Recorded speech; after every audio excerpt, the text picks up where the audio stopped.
Hey guys, John here. Today's patch in Pigments is called the Murder Pad, and you know, pads are always big and beautiful, right? But sometimes you want them big and not beautiful, actually quite terrifying. So that's this pad, and it's called the Murder Pad. So here we go.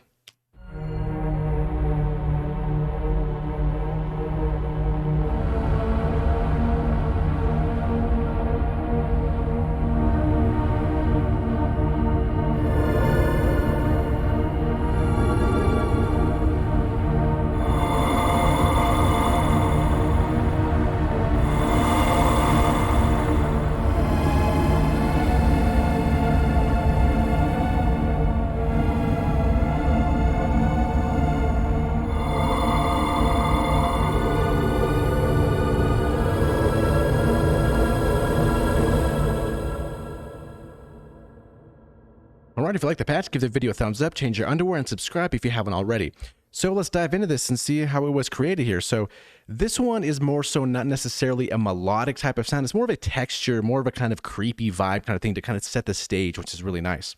So for this one here, let's turn off all the engines. We're going to be using the utility engine, sample 2, and then Wavetable for the first one. So for the first one here, we have this B wave for this Wavetable. If we select this here, it's going to be in transform and it's going to be B wave. Now, with this waveform here, we can see that we're modulating the position here with LFO1. So let's go into LFO1 and kind of see what's happening. If we click here, we have two things. So this wavetable position 1 here. So it's going to be going relatively slow in hertz, and this is going to be at 0.055. So very, very slow amount here. Then it's always going to be free running. So that basically means whenever we hit a note, it's not going to re-trigger this LFO. It's just going to keep going on its merry way wherever it is, and it's just going to hop on the board and keep going. So as you can see, this wavetable is slowly moving, and if we select, let's close this here, and if we select this little button right here, we can see the different versions. It used to say 2D, 3D, but it's just a little button now, and we can kind of see that this is going to be slowly changing. It might be kind of hard to see because it's moving very slowly, but this waveform is ever so slightly changing. So that's the kind of thing with pads. You always want that slow change over time. That's kind of really the takeaway here, as well as the slow attack and the slow release. So while we're on the attack and release, attack about 599 milliseconds, decay 4.32 seconds, sustain 0.792, and the release is 2.50 seconds. So that's pretty much all that's going on for this engine here, getting sent to filter number 1. We are using some unison at 8, detune 3%, stereo all the way at 100%, and then dropping this down 1 octave. So with just this engine here,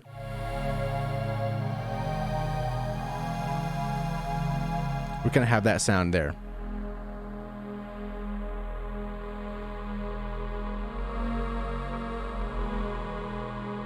Now moving on from that, let's disable engine number 1 and go to engine number 2, which is the sample. And this is going to be Grand Piano C4. Now this is kind of where we get this kind of weirdness going on here, because we're going to be using the Granular engine here. So these settings are 0.5 for this center knob here. It is going to be a triangle for the shape. Now for the density is 7.71 hertz, and you can see all these little lines appear once we hit a note. Then moving on from there, the size is 482 milliseconds on the time. So for our random stuff, so this stuff kind of comes important here. So for the start, it's going to be on both, and it's going to be 0.1. For the pitch, it's going to be going up and down, so both. And then this is going to be 0.164. The density is at 0, so don't worry about this guy. Direction forward, 100%. The size, 0.468, and it's going to be going both for the random size dispersion, and then the width is at 0.5, volume there at 0. Unison all the way at the top at 8, the detune 3%, stereo 100%. Now, you might see this little modulation thing going on here, and you are correct. We are modulating the fine tuning. So it's kind of giving the eerie, randomy change of that pitch here on the fine knob here. And we can see that this is purple, so this is going to be random 1. So let's go over to the random. And this first one is going to be this touring here, and the rate is going to be 1/8, and then this flip is in the center here, and then the length is at 9. So we're kind of just getting random values here, and that's just randomly changing this this fine tuning here at a value of 0.48. And as we click this random here, we can see that's right here as well, 0.48, just another way to view it here. We can see it at the pie menu. If we close this window here, we hover over this fine, and then we see 0.48, we can see it there, or we can go to this random here and see everything else that's modulated. And right now it's only going to be the engine 2 fine, which is this guy over here. So also for this LFO1, we have the wavetable position 1 and then some effects here. So we're going to get into that in just a moment here. So this one is not too crazy. The volume is going to be at 1.16 as opposed to this one, which is going to be at -11. So it's always wise to just, if you're using multiple engines, you do have to mix those different engines together and kind of get your right balance going on there. So yeah, they're both going to filter number 1, which we're going to get into here in just a moment here. I believe we covered all this one over here. Yep, I think we're good. This is default coarse tuning, so don't have to change that. Now, what did we do in the utility engine? We have this after the fire. So this is going to be another type of noise here, which is kind of just unsettling. Random is going to be selected here, and then this right here is going to be selected as well as loop, and the tuning is at -12.10. So if we click this here, we can see in this Atmos after the fire, we can select that here. Now, this is a very underrated, I guess, section here, because there's a lot of stuff in this utility engine. It's not just like, oh, here's an extra engine, it's kind of whatever. It's really cool because you have a lot of different noises and textures and stuff to really bring your patches to life. So with that being said, this is also getting sent to filter number 1, and the volume is at 11.3 dB. So with all of these added together,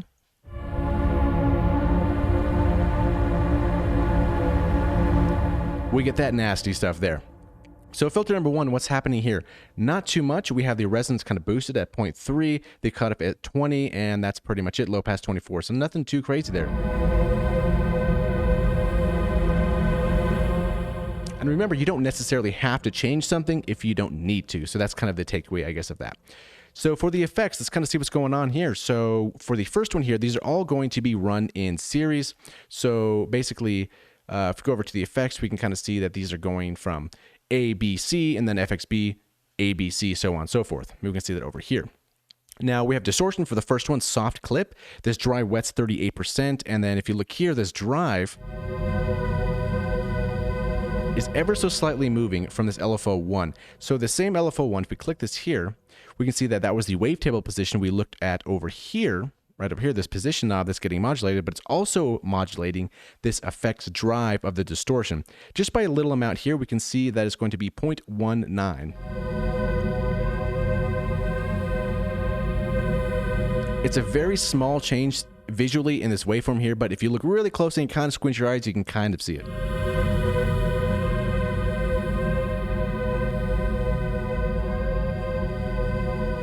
And that's a slow change over time. Sometimes you want to have a really slow LFO and it's kind of just moving a lot of different things in different places. So everything's kind of just always moving. So that is this one here. Next up, we have a delay, and this is just going to be the regular delay. The dry wet 30%, time is going to be 1/4. The fine is at 0, feedback 0.140, stereo spread 0.040, HB frequency 20, LP 20K. Nothing too crazy going on there. And then we have some reverb here, which really kind of opens the stage for everything.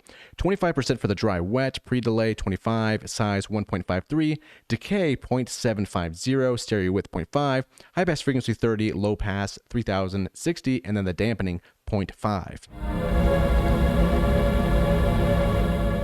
And then the last one we have here on this FXB here, it's just going to be kind of some corrective EQ. So for this little note here, we can select this here and we can see that this is 162 Hertz and we're removing minus 3.27 dB from that, and the Q is at 1.23, so the width of this little notch here. And the next one we're using is this high cut, or this high shelf, and this is going to be 4,285 Hertz. The gain, we're pushing it by 2.26 dB, and the Q is 0.707. And then if we look down here, this reverb here, if we go over to the synth, we can see that this knob here is down, so this is not getting sent to this reverb, so this is basically just kind of sitting there, it's not doing anything. So thought I would mention that just in case. Now for our channel strip here, we have this EQ, and it's kind of just doing a little bit more corrective EQ, kind of really cutting off the low end. We can do this in the synth, but sometimes it's nice just to do stuff on that channel strip. And this is just kind of at 207 Hertz right here, and we're kind of bringing it down by 2.1 dB. That's pretty much it there. Now, this one here, I'm also sending it to more reverb through my typical Valhalla reverb at just a low amount to kind of just make it a little bit larger than life.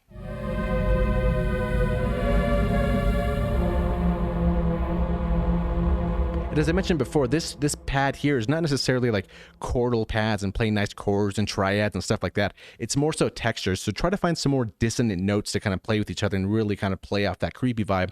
It's going to give you a lot more better results in that sense. So with that being said, if you'd like to get this patch for free, there's a link in the video description below, and it can be yours for the price of a click. So pretty awesome as well.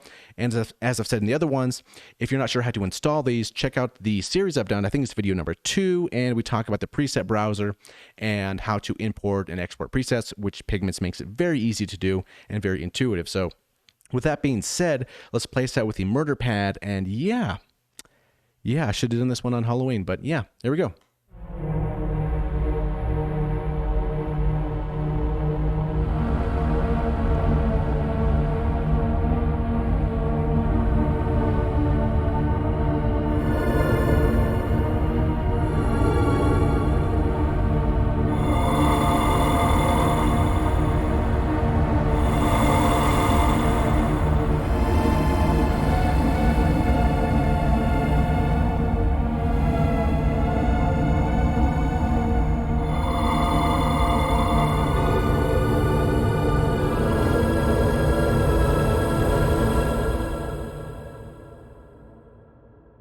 All right, thank you so much for watching, and we'll see you in the next video.